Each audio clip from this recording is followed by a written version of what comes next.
এবার হরমুজ প্রণালীতে মুখোমুখি দুই সুপার পাওয়ার ইরান এবং চায়না এবং ট্রাম্প।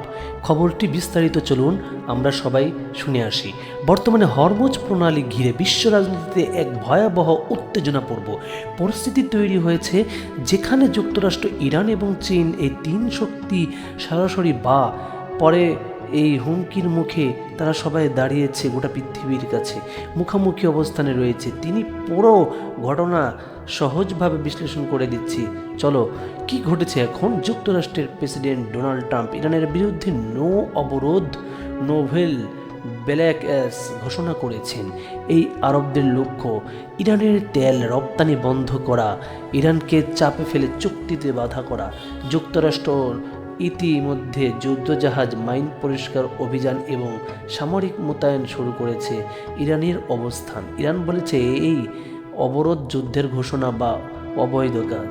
তারা হুমকি দিয়েছে তাদের জাহাজ বা বন্দর টার্গেট করলে পুরো উপসাগর অঞ্চলের নিরাপত্তা বিপর্যয় করবে। আগে থেকেই ইরান হরমুজ প্রণালী আংশিকভাবে নিয়ন্ত্রণ করে রেখেছিল এবং কিছু জাহাজ আটকানোর ঘটনাও ঘটেছে। চীনের ভূমিকা সবচেয়ে গুরুত্বপূর্ণ অংশ। চীন এখানে গেম চেঞ্জার। চীনের স্বার্থ, চীন বিশ্বের সবচেয়ে বড় তেল আমদানিকারক। হরমুজ প্রণালী দিয়ে বিশ্বের প্রায় 20% তেল যায়।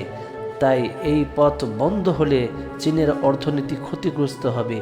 চীনের প্রতিক্রিয়া, চীন বলেছে যুক্তরাষ্ট্রের অবরোধ বিশ্বের স্বার্থের বিরুদ্ধে।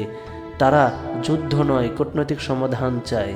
অস্ত্র ইস্যু, ট্রাম্প দাবি করেছেন চীন ইরাকে অস্ত্র দেবে না বলে প্রতিশ্রুতি দিয়েছেন, কিন্তু যুক্তরাষ্ট্রের সন্দেহ এখনও পুরোপুরি দৃঢ় হয়নি।